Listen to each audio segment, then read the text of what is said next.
ಬೇರೆ ಈ ವಿಡಿಯೋದಲ್ಲಿ ಲಸ ಮತ್ತು ಮಸಗಳ ಸಂಬಂಧ, ಲಸ ಅಂದ್ರೆ ಏನು, ಮಸ ಅಂದ್ರೆ ಏನು, ಅವುಗಳ ಮೇಲಿನ ಲೆಕ್ಕಗಳನ್ನು ನೋಡೋಣ. ಇಲ್ಲಿ ಲಸ ಮೇಲಿನ ಮತ್ತು ಮಸ ಮೇಲಿನ ಲೆಕ್ಕಗಳು ಯಾವುದೇ ಸ್ಪರ್ಧಾತ್ಮಕ ಪರೀಕ್ಷೆ ಇದ್ರೂ ಸಹಿತ ಗಣಿತ ಅಂತ ವಿಷಯ ಬಂದಾಗ ಇಂಥ ಲೆಕ್ಕಗಳು ಕೇಳ್ತವೆ. ಅವು ಯಾವ ಲೆಕ್ಕ ಅನ್ನೋದನ್ನು ಈ ವಿಡಿಯೋದಲ್ಲಿ ನೋಡೋಣ್ರಿ. ಈಗ ಮೊದಲನೇದಾಗಿ ಒಂದು ಲೆಕ್ಕವನ್ನು ತಗೊಳ್ಳೋಣ. ಇವು ಸ್ಪರ್ಧಾತ್ಮಕ ಪರೀಕ್ಷೆಗಳಲ್ಲಿ ಕೇಳ್ತಾರೆ. ಇಂಥ ಸ್ವಲ್ಪ ಕನ್ಫ್ಯೂಷನ್ ಇರುವಂಥ ಲೆಕ್ಕಗಳನ್ನ ತೆಗೆದುಕೊಳ್ಳೋಣ. ಇಲ್ಲಿ ಏನು ಕನ್ಫ್ಯೂಷನ್ ಐತಿ ಅದನ್ನು ಯಾವ ರೀತಿ ಸರಳವಾಗಿ ಲೆಕ್ಕಗಳನ್ನು ಬಿಡಿಸ್ಬೋದು ಅನ್ನೋದನ್ನು ಈ ವಿಡಿಯೋದಲ್ಲಿ ನೋಡೋಣ. ಮೊದಲನೇದಾಗಿ ನೋಡ್ರಿ, ಈಗ ಈ ರೀತಿ ನಮಗೊಂದು ಪ್ರಶ್ನೆ ಬಂದಾಗ ನೋಡ್ರಿ, ಪ್ರಶ್ನೆ ಮೊದಲು ಅರ್ಥ ಮಾಡ್ಕೋಬೇಕು. ಪ್ರಶ್ನೆ ಅರ್ಥ ಆದರೆ ನಾವು ಲೆಕ್ಕ ಬಿಡಿಸ್ಬೋದು.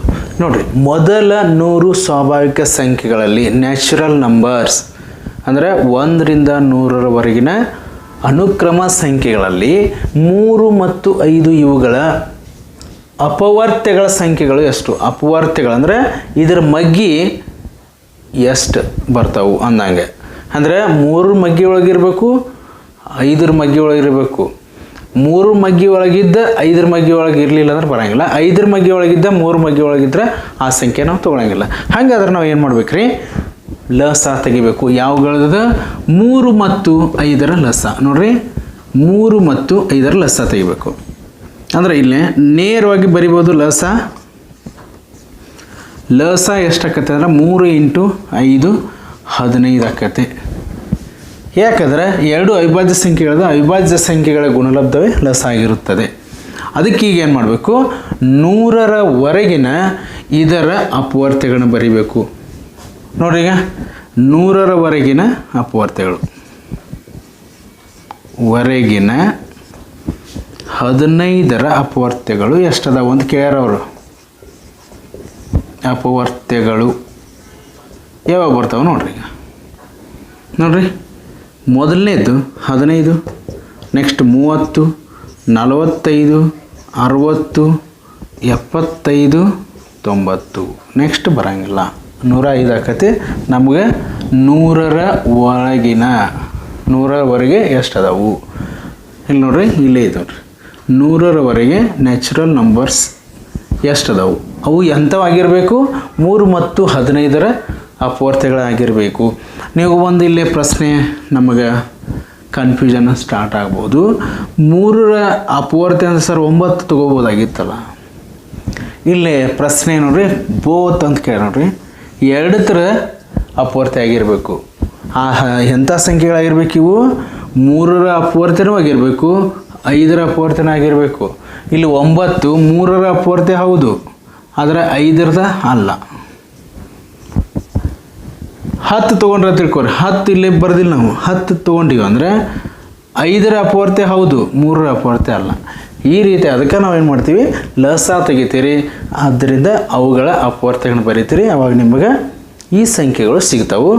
ಈ ಸಂಖ್ಯೆಗಳು ನಮಗೆ ಇದರೊಳಗೆ ಯಾವುದು ಅಂತ ಕೇಳಿಲ್ಲ. ನಮಗೇನು ಕೇಳಿದ್ರೆ ಆ ಸಂಖ್ಯೆಗಳು ಎಷ್ಟು?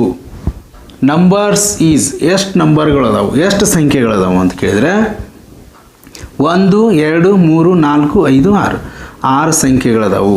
ಹಾಗಾದ್ರೆ ಆನ್ಸರ್ ಯಾವುದಾದ್ರಿ? ಆನ್ಸರ್ ಈಸ್ ಸಿ ಐತಿ ನೋಡ್ರಿ. 10 ಇಲ್ಲ, ಇದು ಇಲ್ಲ, 6 ಸರಿಯಾದ ಉತ್ತರ. Answer C ಆಕತ್ತೆ.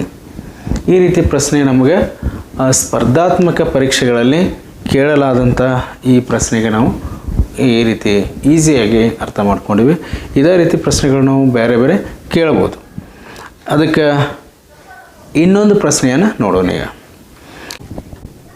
2 3 8 ಮತ್ತು 10 ಇವುಗಳಿಂದ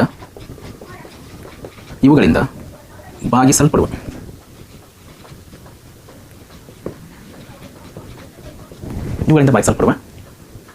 ನಾಲ್ಕು ಅಂಕಿಯ ಚಿಕ್ಕ ಸಂಖ್ಯೆ ಯಾವುದು?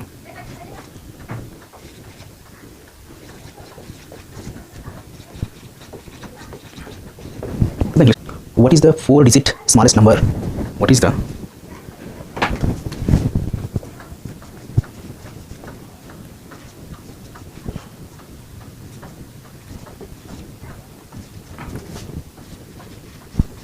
ಸ್ಮಾಲೆಸ್ಟ್ ನಂಬರ್ which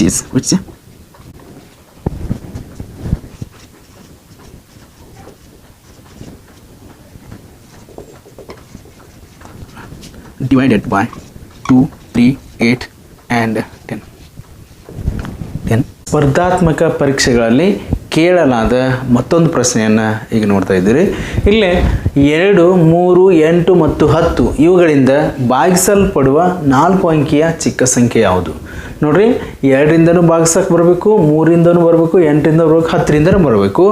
ಆದರೆ 4 ಅಂಕಿಯ ಚಿಕ್ಕ ಸಂಖ್ಯೆ ಆಗಿರಬೇಕು. ಭಾಗಿಸಕ್ಕೆ ಬರಬೇಕು ಅಂತ ನೀವು ಇಲ್ಲೇ ಕೇಳಕತ್ತೀರಿ. ಅಂದರೆ ನಾವು ಯಾವ್ದು ಕಂಡು ಹಿಡಿಬೇಕಾಯ್ತು? ಭಾಜ್ಯ ಕಂಡು ಹಿಡಿಬೇಕು. 2ರಿಂದ ಭಾಗಿಸಕ್ಕೆ ಬರಬೇಕು ರೀ, 3ರಿಂದ ಬರಬೇಕು, 8ರಿಂದ ಬರಬೇಕು, 10ರಿಂದ ಬರಬೇಕು. ಇವು ಎಲ್ಲದರಿಂದ ಭಾಗಿಸಕ್ಕೆ ಬರುವಂಥ ಚಿಕ್ಕ ಸಂಖ್ಯೆ, ಇವುಗಳಿಂದ ಭಾಗಿಸಲ್ಪಡುವ ಚಿಕ್ಕ ಸಂಖ್ಯೆ ಅಂದರೆ ನಾವು ಭಾಜ್ಯ ಕಂಡು ಹಿಡಿಬೇಕು. ಭಾಜ್ಯ ಅಂದರೆ ನಾವು ಲಸ ತೆಗಿಬೇಕು. ಇದು ನಿಮಗೆ ಅರ್ಥ ಆಗಿರಬೇಕು.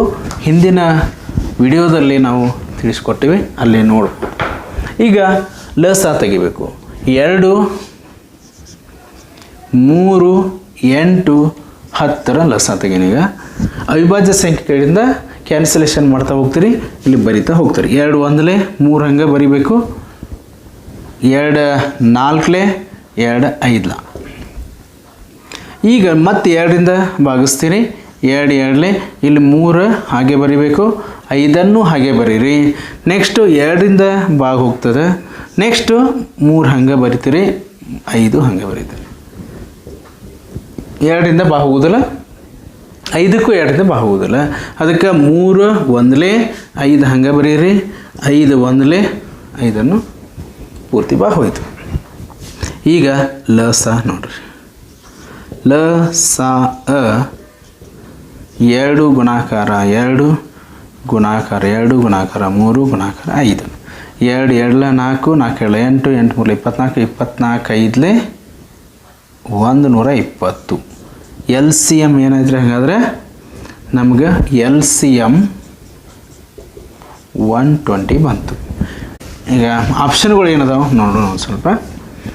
ನೋಡಿರಿ, ಆಪ್ಷನ್ ಎ 1020, ಆಪ್ಷನ್ 2 1060, ಆಪ್ಷನ್ 3 3 ಅನ್ಕೋರಿ, ಸೇರಿ ಅನ್ಕೋರಿ 1080, ಆಪ್ಷನ್ 4 1120. ಈ ರೀತಿ ಆಪ್ಷನ್ಗಳಿದಾವ. ನಮಗೀಗ ಎಲ್ ಸಿ ಎಮ್ ಸಿಕ್ತು ಅಂದರೆ ಈಗ 2ರಿಂದ ಭಾಗ ಹೋಗುವಂಥ ಸಂಖ್ಯೆ, 3ರಿಂದ ಹೋಗೋದು, 4 8ರಿಂದ ಹೋಗೋದು, 10ರಿಂದ ಹೋಗುವಂಥ ಭಾಗ ಹೋಗುವಂಥ ಸಂಖ್ಯೆ ಸಿಕ್ತು. ಆದರೆ ಈಗ ನಮಗೆ ಬೇಕಾಗಿದ್ದು 4 ಅಂಕಿಯ ಸಂಖ್ಯೆ, ನಮಗೆ ಸಿಕ್ಕಿದ್ದು 3 ಅಂಕಿದ್ದು. ಇದ್ರ ಮುಂದೆ ಇನ್ನೊಂದು 0 ಬರೆದ್ರೆ ಆತಲ್ರಿ, ಅಲ್ಲಿ ಇರಬೇಕಲ್ರಿ, ಇಲ್ಲರಿ ಆನ್ಸರ್. ಅದಕ್ಕೇನು ಮಾಡ್ಬೇಕು ರೀ? ಇದರ ಅಪವರ್ತೆ, ನಾವು ಹಿಂದಿನ ಲೆಕ್ಕದಲ್ಲಿ ನೋಡಿದಂಗೆ ಇದರ ಅಪವರ್ತೆಗಳಿಂದಲೂ ಈ ಸಂಖ್ಯೆಗಳಿಂದ ಭಾಗ ಹೋಗತ್ತೆ. ನಮ್ಮ ಮುಂದಿನ ಲೆಕ್ಕ ಯಾವ ರೀತಿ ಮಾಡ್ಬೇಕಂದ್ರೆ ಇದರ ಅಪವರ್ತೆ ಬರಿಬೇಕು. ಇದರ ಅಪವರ್ತೆಗಳಿಂದಲೂ ಭಾಗ ಹೋಗತ್ತೆ. ಹಾಗಾದರೆ 120 ಅದರ ಮಗ್ಗಿ ಬರಿತಾ ಹೋದರೂ ನಡೀತತೆ, ಆದರೆ ನಮ್ಮ ಟೈಮ್ ವೇಸ್ಟ್ ಆಗ್ತೈತಿ. ಅದಕ್ಕೆ 4 ಅಂಕಿಯ ಚಿಕ್ಕ ಸಂಖ್ಯೆ ಬರೀರಿ. 4 ಅಂಕಿಯ ಚಿಕ್ಕ ಸಂಖ್ಯೆ 1000 ಆಗತ್ತೆ ರೀ. ಈ 1000ಕ್ಕೆ 120ರಿಂದ ಭಾಗಿಸ್ತೀರಿ. ಸೊ ಈಗ 3 ಅಂಕಿ ಅದಾವು, ಇಲ್ಲಿ 3 ಅಂಕಿ ತೊಗೊಂಡ್ರೆ 0 ಆತ್ರಿ, ಮತ್ತು ಅದೇ ಸಂಖ್ಯೆ ಬಂತು. ಇಲ್ಲಿ 1 0 ಮುಚ್ಚ್ರಿ, ಇಲ್ಲಿ 1 0 ಮುಚ್ಚ್ರಿ. ಯಾವ ರೀತಿ ಭಾಗಾಕಾರ ಮಾಡ್ಬೇಕು ಅನ್ನೋದನ್ನು ಹಿಂದಿನ ವಿಡಿಯೋದಲ್ಲಿ ನಾವು ಹೇಳಿದ್ವಿ. 12 8 96 ಆಕತ್ತೆ ನೋಡ್ರಿ. 96 ಅದ್ರ ಮುಂದೆ ಒಂದು 0 ಬರೆದ್ರೆ 960. 12 8 96 0 4 0 0. ಶೇಷ ಎಷ್ಟು ಉಳಿತ್ರಿ?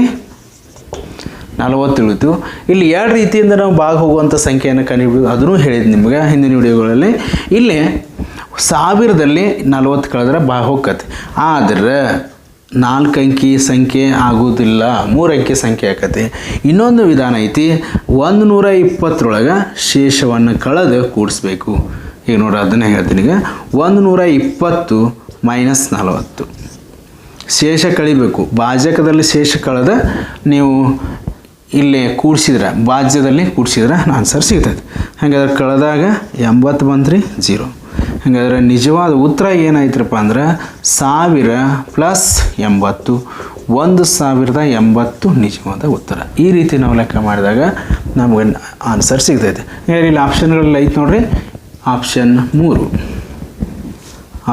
3 ಆನ್ಸರ್ ಏನಾಯ್ತು ರೀ 1080, ಆನ್ಸರ್ 3.